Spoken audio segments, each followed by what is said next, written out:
नमस्कार, देश की बात में हाजिर हैं। 13 राज्यों में हुए उपचुनावों के नतीजों का विश्लेषण चल ही रहा है। बीजेपी कांग्रेस अपनी अपनी जीत का जश्न मना रहे हैं कि मध्य प्रदेश से एक खास खबर आई है। मध्य प्रदेश में हुए 4 उपचुनावों में 2 विधानसभा सीटों पर नोटा यानी नन ऑफ द अबव तीसरे नंबर पर रहा। बीजेपी ने कांग्रेस से जोबट और पृथ्वीपुर विधानसभा सीटें छीनी, लेकिन इन दोनों सीटों पर नोटा तीसरे नंबर पर है। इसकी वजह साफ है कि मतदाता केंद्र जाकर वोटर अपना जो विरोध है दर्ज करा रहे हैं पार्टियों की नीतियों और उनके उम्मीदवारों पर।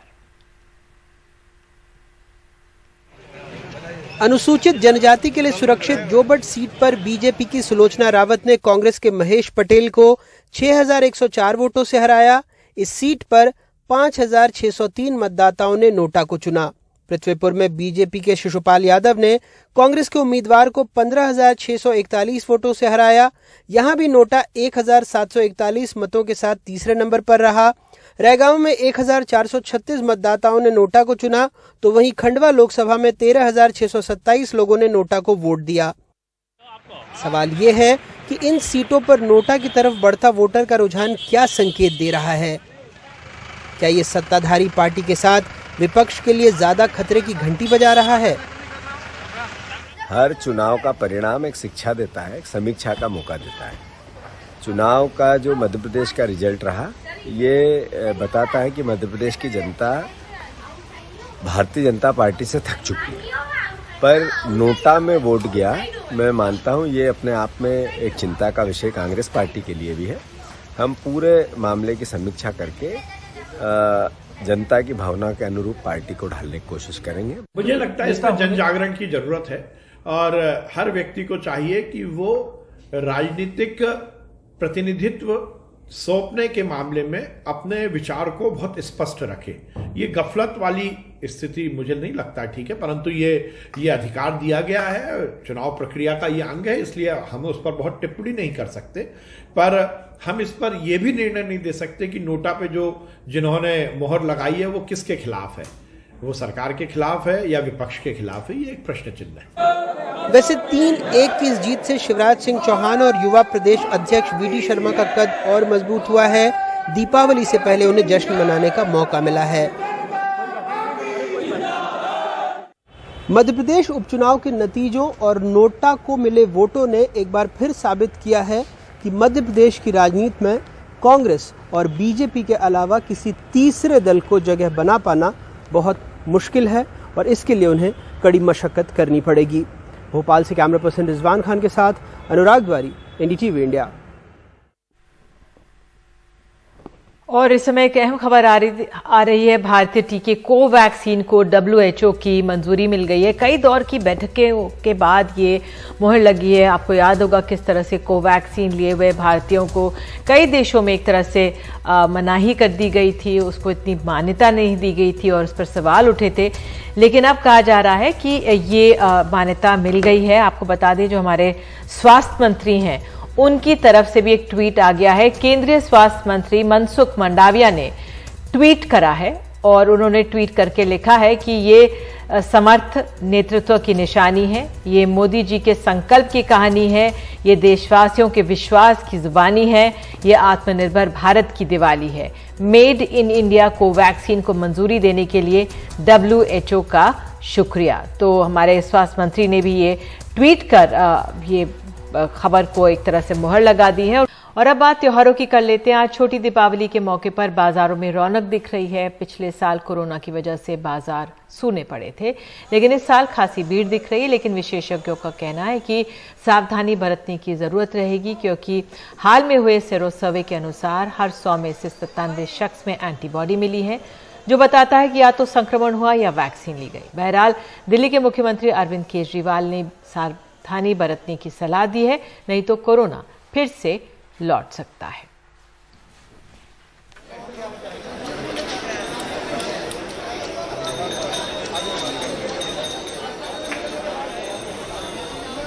कोरोना कम हो गया है, आप सब लोग मार्केट्स में जा रहे हैं, लेकिन आप इस समय कई लोग एहतियात नहीं बरत रहे, मास्क नहीं पहन रहे।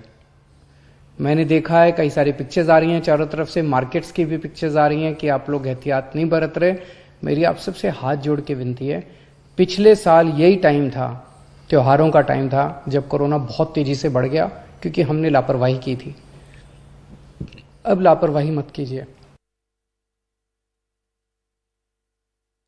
और तो दिल्ली के बाजारों में जबरदस्त भीड़ देखी जा रही है। ना ग्राहक कोविड नियमों का पालन कर रहे हैं और ना ही दुकानदार। सरकार की तमाम अपीलों के बावजूद कोरोना के नियमों की एक तरह से धज्जियां ही उड़ रही हैं। डॉक्टर्स का कहना है कि भीड़ कोरोना को दावत दे रही है। ये तस्वीरें दिल्ली के पहाड़गंज बाजार की हैं। पैर रखने तक की जगह नहीं है। 2 की दूरी के नियम को तो भूल ही जाइए। ना लोगों ने मास्क लगाया हुआ है और ना दुकानदारों ने। दिल्ली के चांदनी चौक बाजार को दिल्ली सरकार ने सजा संवार के तैयार तो कर दिया है, पर यहाँ कोरोना के नियमों का पालन कराने की जिम्मेदारी किसी ने नहीं ले रखी है। हमने उन लोगों से बात की जिन्होंने मास्क नहीं लगा रखा था। जरा उनके जवाब सुनिए। मास्क क्यों नहीं पहने हैं? क्या मास्क क्यों नहीं पहन रहे? अब इतने लोग हाँ, कोई बात नहीं। मास्क क्यों नहीं पहन रहे हैं? मास्क है अभी उतारे हैं मास्क लगाया नहीं? जी मास्क नहीं क्यों मास्क नहीं लगाते? लगाते हैं मास्क, अभी नहीं पहने। फिर क्यों नहीं लगाया है? लगाएंगे मास्क। जी लगाएंगे। आपका मास्क हो गया? नहीं जी, फिर है ही नहीं सर मेरे पास। मास्क ही नहीं है आपके पास? मास्क क्यों नहीं पहन रहे हैं आप? अरे मेरे दम घुटता है। दम घुटता है मास्क तो मास्क पहनिए। अगर दम घुटता है तो आप बाजार में मत आइए, परिवार वालों को भेजिए। ये भीड़ देखकर डॉक्टरों की चिंता बढ़ गई है। डॉक्टरों का कहना है कि त्योहार पर हो रही भीड़ के चलते हो सकता है कि नवंबर के आखिर तक कोरोना के मामले बढ़ जाएं। जैसा हमने पिछले वेव में देखा था, मार्केट्स में भीड़, inappropriate corona behaviour, religious festivals and electoral rallies, यही वापस से हो रहा है और हम पिछले उससे कुछ नहीं सीखे हैं। इससे कोरोना का अंदेशा बहुत ज़्यादा बढ़ जाता है और अगर यही रहा तो नवंबर में केसेस ट्रिकल होना शुरू हो जाएंगे और दिसंबर में ये सिग्निफिकेंट नंबर हो जाएगा। ये भीड़ देखकर लगता ही नहीं कि ये वही दिल्ली है जहां कोरोना की दूसरी लहर में लोग सड़कों पर ऑक्सीजन की कमी से मर रहे थे। फिलहाल दिल्ली के जो सारे बाजार हैं वो जबरदस्त भरे हुए हैं और कोरोना के नियमों की इतनी जबरदस्त अनदेखी है कि वाकई में ऐसा लगता है कि ये वही दिल्ली है कि जिसमें दूसरी वेव में लोगों को सिलेंडर ऑक्सीजन नहीं मिल रहे थे, लोग सड़क पर मर रहे थे। आज उसी दिल्ली में लोग कोरोना के नियमों का पालन नहीं कर रहे हैं। अपनी गलतियों से भी लोग सीख नहीं ले रहे हैं। सहयोगी मोहम्मद मुसरीन के साथ चांदनी चौक से सौरभ शुक्ला, एनडीटीवी इंडिया। और बात अब फूलों की दिवाली में। दिल्ली एनसीआर की फूल मंडी में खासी रौनक रहती है, खासकर गाजीपुर फूल मंडी में। लेकिन एक सड़क बंद होने से फूलों के कारोबार पर असर पड़ा है। देखिए खास रिपोर्ट। दिल्ली के गाजीपुर में यह है दिल्ली एनसीआर की सबसे बड़ी फूल मंडी। यहाँ वैसे तो आमतौर पर भी काफी चहल पहल रहती है, लेकिन दिवाली के दिनों में इस मंडी की रौनक ही अलग होती है। देश विदेश के फूल लेकर किसान इस मंडी में पहुंचते हैं। फूल खरीदने आसपास के इलाकों के खरीदार तो आते ही हैं, दूर दराज से भी पहुंचते हैं। लेकिन इस बार नेशनल हाईवे 9 से गाजीपुर मंडी की ओर जाने वाले रास्ते को बंद कर दिए जाने से किसानों को अपने फूल लेकर आने में खासी दिक्कत हो रही है। खरीदार भी यहां पहुंचने में परेशान हो रहे हैं। कारोबारियों की शिकायत है, इसके वजह से उनके फूल बड़े पैमाने पर खराब हो रहे हैं। दिक्कत सबसे बड़ी हमें रास्ते की हो रही है, व्यवस्था की हो रही है। अब की बार पुलिस वालों ने बैरियर जिस जगह से गाड़ी आती उस जगह को रोक दिया, घुमा कर डेविट कर दिया। अच्छा, तो रूट को डेविट कर दिया, जिसकी वजह से हमारे को यहाँ माल लाने में काफ़ी परेशानी होती है किसानों को। और हर किसान आकर के हमें शिकायत करता है, भाई माल की परेशानी हमें पता नहीं। गाजीपुर फूल मंडी से करीब 5 लाख लोग जुड़े हैं। दीपावली के त्योहार का इन सभी को बेसब्री से इंतजार रहता है, क्योंकि इस दौरान फूलों की बिक्री कई गुना बढ़ जाती है। लेकिन इस बार यहां आने वाला मुख्य रास्ता एक ओर से बंद होने से कारोबार पर असर पड़ रहा है, जिसने दिवाली की रौनक इस बाजार में कुछ फीकी कर दी है। दिल्ली से रवीश रंजन शुक्ला, एनडीटीवी इंडिया। और देश की बात में एक छोटा सा ब्रेक के बाद हम आपको सीधे ले चलेंगे कर्नाटक। बेंगलुरु के अस्पतालों में क्यों बढ़ गई है दिल के मरीजों की भीड़, यह खास खबर भी दिखाएंगे।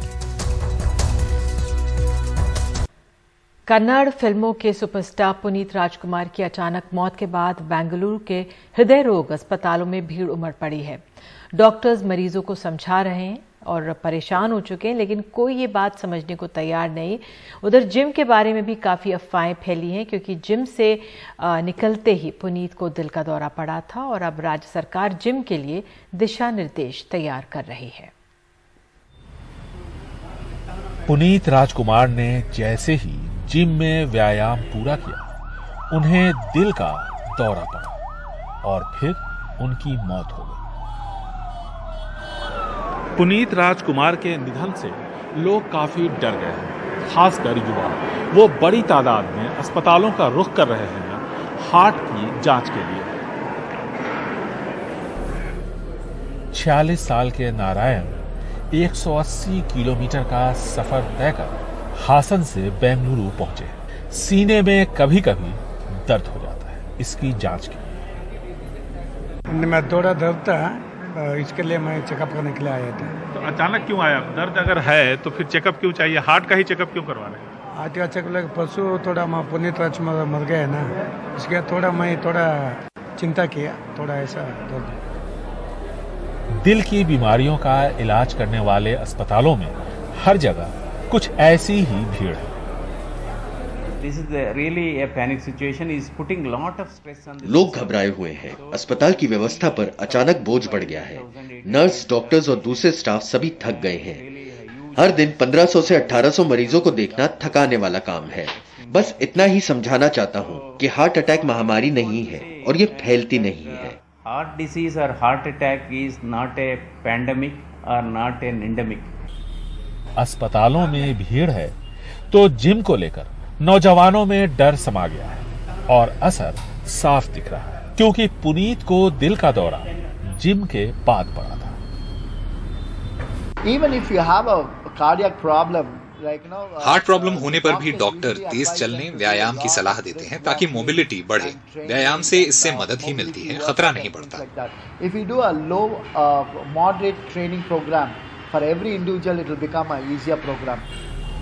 इन सब के बीच कर्नाटक सरकार जिम के लिए गाइडलाइंस तैयार कर रही है ताकि जिम की वजह से किसी की सेहत खराब न हो। बेंगलुरु से कैमरामैन गोविंद मूर्ति के साथ निहाल किदवई, एनडीटीवी इंडिया। और देश की बात में आगे प्रधानमंत्री ने 7 राज्यों के मुख्यमंत्रियों से बात करके टीकाकरण पर जोर देने का किया आह्वान। देश के 7 राज्यों के 40 से ज्यादा जिले ऐसे हैं जहां अभी आधे लोगों को एक भी टीका नहीं लगा है। आज प्रधानमंत्री ने इन राज्यों के मुख्यमंत्रियों और इन जिलों के जिलाधिकारियों से बात की और कहा कि घर घर टीके का अभियान तेज किया जाए। 1 बिलियन के बाद अगर हम थोड़े से भी ढीले पड़ गए तो नई संकट आ सकता है। हमें थोड़ा सा भी ढीलापन लाने नहीं देना है। 7 राज्यों के मुख्यमंत्रियों और इन राज्यों के 40 से ज्यादा जिलों के डिस्ट्रिक्ट मजिस्ट्रेट्स को संबोधित करते हुए प्रधानमंत्री नरेंद्र मोदी ने बुधवार को आगाह किया कि कोरोना से खतरा बना हुआ है और उन्हें टीकाकरण तेज करना होगा। देश में टीकाकरण अभियान शुरू हुए 10 महीने हो चुके हैं, लेकिन झारखंड, मणिपुर, नागालैंड, अरुणाचल प्रदेश, मेघालय, महाराष्ट्र और छत्तीसगढ़ समेत कई राज्यों में टीकाकरण की रफ्तार धीमी पड़ गई है। इन राज्यों के 40 जिलों से ज्यादा में 50% लाभार्थियों को कोरोना वैक्सीन की पहली डोज भी नहीं लग सकी है। बैठक के दौरान प्रधानमंत्री ने निर्देश दिया कि उन्हें अब घर घर जाकर हर घर दस्तक मंत्र के साथ टीकाकरण तेज करना होगा। अब हर घर टीका, घर घर टीका, इस जज्बे के साथ हम सबको घर घर पहुंचना है। हर घर दस्तक देते समय पहली डोज के साथ साथ आप सभी को दूसरी डोज पर भी उतना ही ध्यान देना होगा, क्योंकि जब भी संक्रमण के केस कम होने लगते हैं तो कई बार अर्जेंसी वाली भावना कम हो जाती है। लोगों को लगने लगता है कि इतनी भी क्या जल्दी है, लगा लेंगे भाई। मुझे याद है प्रधानमंत्री कार्यालय के मुताबिक प्रधानमंत्री के साथ संवाद के दौरान डिस्ट्रिक्ट मजिस्ट्रेट्स ने कहा, कई जगहों पर अफवाहों की वजह से आम लोग टीका लगवाने में हिचकिचा रहे हैं। हाल के महीनों में खराब मौसम और कठिन टेरेन की वजह से चुनौतियां बढ़ी हैं। प्रधानमंत्री ने उन्हें वैक्सीन पर धर्म गुरुओं का संदेश जनता तक पहुंचाने की सलाह दी। सरकार की कोशिश थी कि इस साल तक देश की बालिग आबादी को टीके का कम से कम 1 डोज लग जाए, लेकिन फिलहाल ये लक्ष्य दूर नजर आ रहा है। इस दौरान कई देशों में कोविड की वापसी ये याद दिला रही है कि लापरवाही अब भी खतरनाक है। अब ये उम्मीद करनी चाहिए कि प्रधानमंत्री के हस्तक्षेप के बाद टीकाकरण में पीछे चल रहे राज्य अपने यहाँ अड़चनों को दूर कर टीकाकरण के अभियान को जल्दी तेज करेंगे। दिल्ली से हिमांशु शेखर, एनडीटीवी इंडिया। अयोध्या नगरी में इस वक्त दीपोत्सव मनाया जा रहा है। पूरे शहर में 12 लाख दीप जल रहे हैं। राम की पैड़ी के घाटों पर 9 लाख दिए जल रहे हैं। हमारे सहयोगी कमाल खान वहां से और जानकारी दे रहे हैं। आज अयोध्या में दिवाली है, अयोध्या में चरागां है, अयोध्या में सरयू नदी के किनारे ये राम की पैड़ी है जहां 9 लाख दिए एक साथ जलाए जा रहे हैं। सरयू की पैड़ी के 12 घाट हैं। 12,000 वॉलंटियर्स ने इन 12 घाटों के ऊपर ये दिए जलाए हैं। एक खूबसूरत एहसास है, मानो बहता हुआ कोई सोना पिघलता हुआ इन घाटों के ऊपर बहता हुआ चला जा रहा है। कहीं कहीं बीच में वॉलंटियर्स हैं जिसमें थोड़े काले धब्बे नज़र आते हैं। अगर वॉलंटियर्स हट जाएं तो ये लगेगा कि राम की पैड़ी पे दूर दूर तक कोई एक सोना पिघलता हुआ बहता हुआ चला जा रहा है। ये तकरीबन 500 मीटर का एक स्ट्रेच है। इसके किनारे किनारे मंदिरों की एक श्रृंखला है। ये सैकड़ों साल पुराने मंदिर हैं। इसके पीछे एक मोहल्ला है जिसे स्वर्ग द्वार कहते हैं। वहाँ बहुत पुरानी इमारतें हैं, सैकड़ों साल पुरानी। आप वहाँ जाएंगे तो लगेगा किसी दूसरे सभ्यता में आ गए हैं। उसके किनारे ये मंदिरों की श्रृंखला है और उसके किनारे ये घाटों के ऊपर एक बहता हुआ सोना नजर आ रहा है।